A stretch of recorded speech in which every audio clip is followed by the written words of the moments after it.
Today, we're getting into something that's kind of uncomfortable, but really important. The naive beliefs a lot of regular voters have, and how political pros use them to play us. And look, when I say naive, I don't mean stupid. I mean human. These are normal assumptions we all make because we're busy, we want to believe people are mostly good, and we're not all political operatives. But the people running the game, they know exactly how to use these beliefs to keep power. Let's break it down. Belief number one, my party has my best interests at heart. This one's huge. Listen to me. No, they don't. Once a voter picks a side, red or blue, they tend to stick with it. Political professionals bank on that loyalty. Even when their policies don't actually help working people, they know many voters will defend the party like it's their home team. And you know you've met candidates the party insiders love, who are either dumb as a box of rocks or about as interesting as watching paint dry. It's identity over accountability.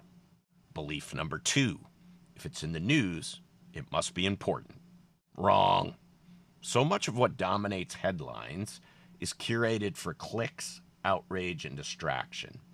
While voters argue over tweets or culture war drama, lobbyists are writing legislation, corporate donors are shaping policy, and nobody's watching.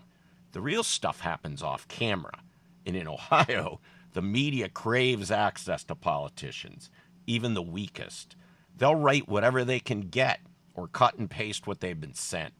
Watch out for planted nonsense.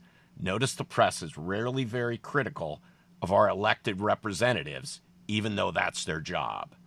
Belief number three, politics is about values, not money. We all want to believe that people get elected to fight for what's right. But money talks.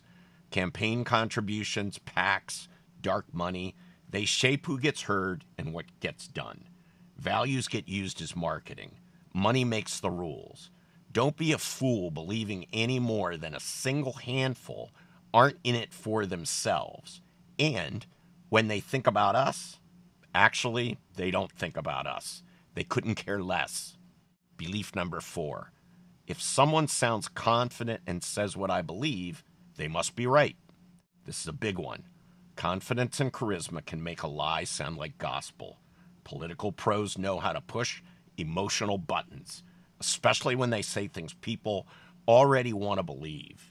It's not about truth, it's about delivery. Most politicians are accomplished liars. It's closer to all of them than it is to half of them. Belief number five, change happens because I vote every few years. Voting is essential, yes, but it's the bare minimum.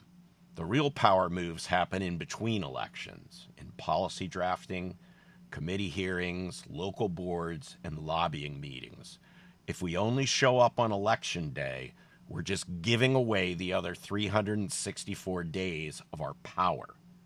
Belief number six, both sides are equally bad or equally good. Sometimes this comes from a desire to stay neutral, not take a position, not have to defend it.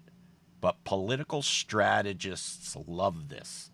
It keeps people apathetic, checked out, and unwilling to demand better.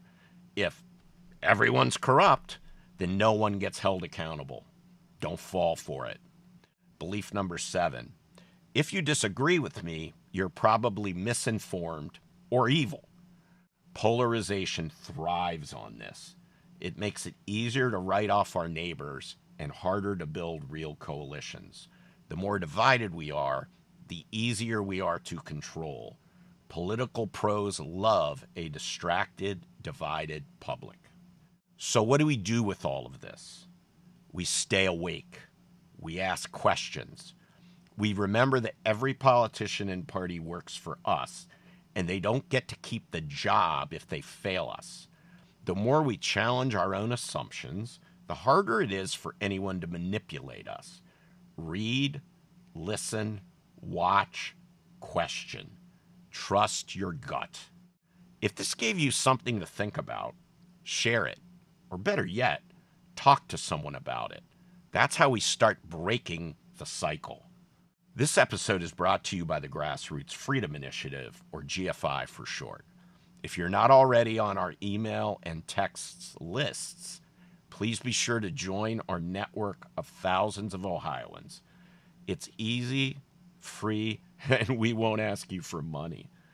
Visit GFIOhio.com and click the Join Us button in the upper right-hand corner of any page. Or text the letters GFI to 66866 and follow the prompts. And please be sure to find and follow us on YouTube and Rumble. Subscribe, hit the notification bell, and give us a like to be made aware when we post new content. Thanks for watching. Please remember to stay informed and get engaged.